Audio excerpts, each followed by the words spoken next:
Est-ce que t'as déjà fait du vélo avec une roue toute tordue? Ça avance, hein, mais c'est hyper désagréable, instable et surtout, t'as envie d'arrêter tous les 2 mètres. C'est exactement ce qui se passe dans ta vie et dans ton business quand certaines choses ne tournent pas rond. On avance, mais pas comme on voudrait.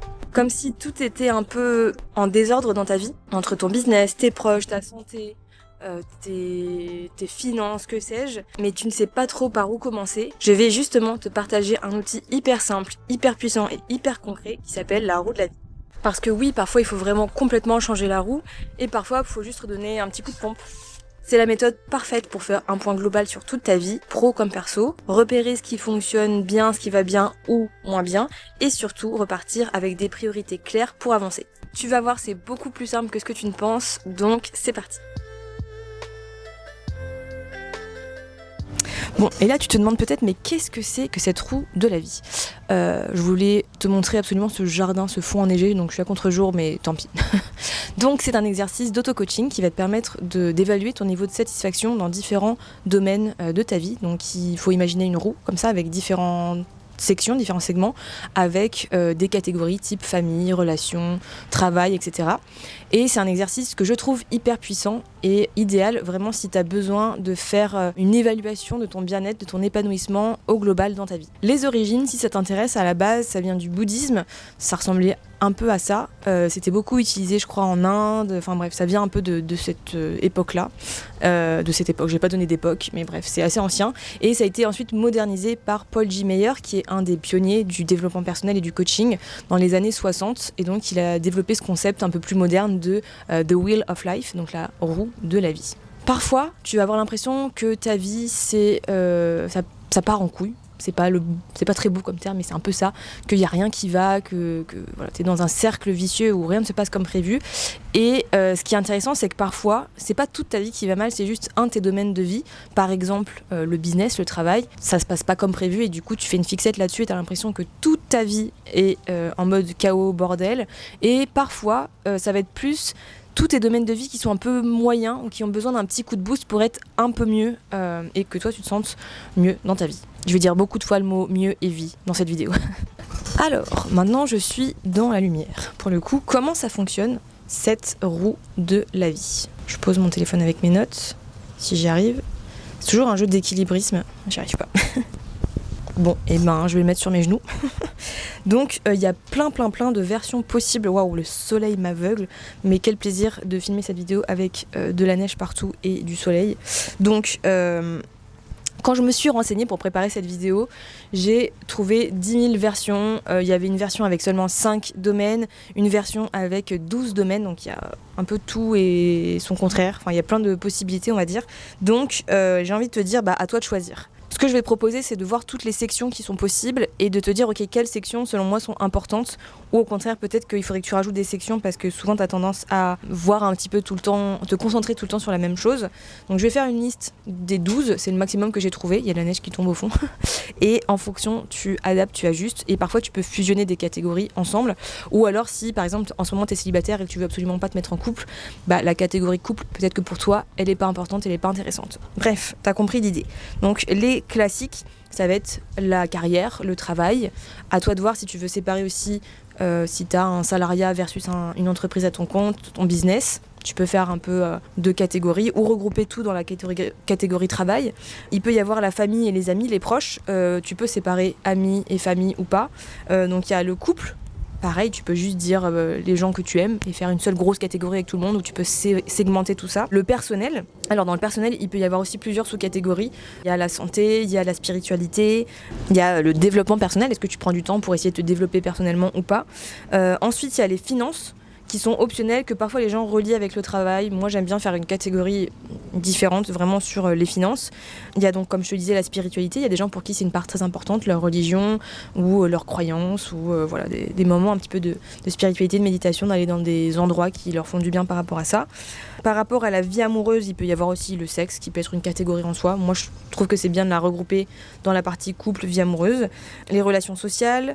Il y a aussi potentiellement, si tu fais du bénévolat, tout ce qui va être participer dans une communauté, donner ton temps ou passer du temps avec une communauté. Ça peut être un groupe de théâtre comme ça peut être une association, comme tu le comme tu le sens, comme tu le vis. Et il y a un autre aspect qui va être l'environnement. Donc c'est ton lieu de vie, ce qui t'entoure, ton bureau, ta maison, ton appartement, voilà, peu importe, l'environnement dans lequel tu vis, qui peut énormément jouer. Et ça peut être une catégorie en soi, comme tu peux la distiller dans l'environnement de travail, l'environnement dans ma vie personnelle, etc. Et enfin, il y a tout ce qui est sport, loisir. Moi, je mets sport et santé ensemble. Il y a des gens qui vont se séparer parce que vraiment, le sport, c'est un truc vraiment important dans leur vie, c'est un pilier. Les loisirs aussi, il y a des gens pour qui, je sais pas moi, le dessin, la danse, bref, peu importe, c'est une catégorie. Donc, à toi de voir comment tu veux répartir tout ça dans ton cercle. Bon, je suis de retour à l'intérieur parce que dehors, clairement, il y avait beaucoup trop de lumière et je vais t'expliquer la suite qui est donc le fait de s'auto-évaluer. L'idée, ça va être de noter de 0 à 10 chaque domaine de ta vie et de vraiment ne pas être trop dans le jugement, de pas être trop dur avec toi-même, de prendre du recul et de te dire, ok, sans prendre en compte tous les anciens échecs que tu as eu dans ta vie, tes traumas et tout le tralala, aujourd'hui, là, maintenant, comment est-ce que je me sens par rapport à mon niveau de bonheur, d'épanouissement, de bien-être, de satisfaction par rapport à tel domaine de ma vie, par rapport à mon couple. Ok, là je me sens plutôt entre 5 et 6. Là je me sens plutôt pour mon travail peut-être à 10 sur 10. Je vis ma meilleure vie, les finances aussi. Par contre peut-être que mes hobbies, mes loisirs, j'ai pas trop le temps vu que je travaille beaucoup. Donc là je suis à 3 sur 10. Je sens que je manque de temps pour faire des puzzles, dessiner, bref, peu importe ta passion. Et une fois que tu as fait ça, que tu as mis ta petite note sur 10, l'idée ça va être de relier les différents points sur ta roue ou de voir si tu remplis, parce que tu peux soit remplir, soit faire des points, et de voir un petit peu les différents domaines, les différences, les inégalités entre les domaines, ou au contraire la régularité, mais où tout est peut-être moyen, tout est peut-être bas, ou tout est peut-être très haut. Si tout est très haut, c'est très bien, mais je pense que t'as pas besoin de faire cette vidéo. Est-ce que tu vois que ta roue, elle est équilibrée ou au contraire, tu sens qu'il y a vraiment... c'est en dents de scie, c'est le bon terme. C'est un hexagone un peu bizarre, il y a des choses où tu sens que c'est pas lisse, c'est pas homogène, et donc ça peut ressembler à ça. Ce que je te propose, ça va être de le faire ensemble tranquillement. Donc je vais te mettre à disposition ici, tu peux faire une capture d'écran, une roue vierge, ou ce que je te propose, c'est de le faire sur Notion. Donc je vais te montrer là, dans cette partie de la vidéo, comment est-ce que tu peux le faire sur Notion, un petit tuto hyper court. Et si tu veux, il y aura un chapitrage de la vidéo, tu pourras skip cette partie pour aller directement à « Ok, j'ai imprimé ma roue ou je l'ai dessinée sur un papier, je fonce ». On se retrouve juste après. On se retrouve donc sur mon espace Notion et pour le coup c'est vraiment pas un template ou quoi, c'est vraiment mon espace personnel avec mon petit récap bilan, ma petite roue de la vie du moment. Donc là sur ma page j'ai mis quelques questions pour m'aider, je vais t'en reparler juste après dans la suite de la vidéo. Et pour te donner un peu d'inspiration, ça c'est les catégories que j'ai fait, donc j'ai fait 3 grandes catégories à l'intérieur desquelles il y a 3 sous-catégories. Et donc ce que j'ai fait, c'est que j'ai fait une base de données avec différentes cartes, moi j'appelle ça des cartes, mais voilà, avec une vue galerie, et du coup dans laquelle je vais venir mettre les petites informations. Et j'ai mis aussi le niveau de satisfaction, donc on va en parler plus tard dans la vidéo, mais c'était pour te montrer que tu peux faire ça aussi. Donc là j'avais fait un petit test pour te montrer, mais du coup tu peux le faire en barre ou en anneau. Donc en fait tu vas rajouter une propriété ici, et donc tu vas pouvoir choisir différentes catégories. Moi je te conseille de prendre nombre et de mettre donc soit en anneau, soit en barre. Et de mettre sur 10, puisque ta note après elle va être sur 10, et en fonction du coup de ta note, si c'est 1 sur 10 tu vas voir la barre ou l'anneau n'est pas rempli à fond, si c'est 10 c'est complet, si c'est 5, voilà, ça donne un aperçu visuel de quoi ça va ressembler. Et tu sais, avec les bases de données tu peux faire des modèles ici. Donc moi ce que je te conseille de faire, c'est un modèle où il y a tout le temps un bouton avec un check-up. Donc en gros ce que j'ai fait moi c'est tout simple, c'est très très facile à faire, c'est un toggle dans lequel il va y avoir... C'est l'heure du check-up, je mets la date à laquelle j'ai fait le check-up parce que je peux en faire plusieurs par an. Et donc je remets ma note sur 10 à ce moment-là, où j'en suis aujourd'hui, qu'est-ce que je veux vraiment pour ce domaine et comment je vais atteindre cet objectif concrètement. On va en reparler après, mais voilà, ça donne une idée de comment organiser éventuellement ton espace Notion par rapport à ça. Et tu le remplis comme ça, à chaque fois tu vas avoir l'évolution de tes réponses, donc c'est hyper intéressant. Et d'avoir cette vue galerie, ça te permet de voir un petit peu dans les grandes lignes où t'en es, qu'est-ce qui ressort, où est-ce que les notes sont intéressantes ou pas. Et donc voilà, j'espère que ça t'a plu. On retourne dans la suite de la vidéo. Me revoilà donc pour te montrer un petit peu comment est-ce que tu peux remplir cette roue ou ton Notion, du coup, si tu as regardé le tuto Notion. Et l'idée, ça va vraiment être de te mettre dans un mood qui est hyper agréable, où tu prends le temps de le faire tranquillement. Tu te mets une petite musique d'ambiance. Je t'invite à choisir une petite playlist Spotify ou une autre vidéo YouTube en parallèle, vraiment pour te mettre dans un mood que t'aimes bien. Ça peut être autant une musique hyper dynamique, si t'as envie d'être énergisé, ou un truc très calme, très chill, pour te poser et être vraiment dans un état légèrement méditatif. Et ensuite, tu vas prendre ta roue ou ton notion et commencer par la catégorie qui te semble la plus facile à noter là, maintenant, tout de suite. Peut-être que ça va être le travail, peut-être que ça va être les finances, le couple, les proches, etc. Et tu vas venir te poser la question, comme je te dis juste avant, quelle note tu te mettrais aujourd'hui par rapport à ton niveau de bonheur, par rapport à cette catégorie que tu es en train de remplir. Donc je te laisse faire ça tranquillement et je te retrouve dans quelques secondes. Je te laisse mettre en pause la vidéo pour regarder un petit peu de plus près tout ça. Je te retrouve maintenant que c'est fait. Normalement, tu as fini de remplir ton notion ou ta roue, soit en coloriant les catégories, soit en faisant tes petits points et tes petits traits. Et donc, l'idée maintenant, ça va être d'être dans l'observation et l'analyse. Quelles sont tes observations par rapport à ta roue? Quel domaine te semble essentiel et du coup qu'il serait important de travailler en priorité parce que c'est ceux qui ont peut-être eu la moins bonne note. D'ailleurs, n'hésite pas à me raconter en commentaire comment ça se passe au niveau de ta roue, de ta vie. Est-ce que tu as une catégorie qui est vraiment basse ou tout est hyper homogène? Tout est possible, il y a vraiment plein de roues différentes en fonction des notes, de ta vie, des catégories même que tu as mises. Donc n'hésite pas à me raconter en commentaire et vraiment regarder qu'est-ce que ce schéma te raconte et de peut-être voir les catégories qui ont des notes très basses, est-ce qu'elles vont pas influencer d'autres domaines de ta vie? Moi, je sais que le travail, c'est quelque chose qui est hyper important pour moi. Et donc, si je sens que je suis pas alignée dans mon travail, que ça se passe pas comme je le souhaiterais, ou que je fais pas beaucoup de ventes, je peux avoir un mood un peu down où j'ai l'impression que du coup, toutes les autres catégories sont un peu basses aussi. Pareil au niveau des finances, si je sens que les finances sont super basses, je me sens peut-être pas au top pour passer du temps avec des proches, faire des sorties resto, etc. Ou aller acheter des livres, faire du développement personnel, développer mes passions, bref, tout ce genre de choses. Donc attention à ça. Autre exemple personnel que je peux te donner, au contraire, si mon business va bien et que mon couple va bien, j'ai l'impression que tout le reste va plutôt bien. Donc à voir ce qui est intéressant pour toi.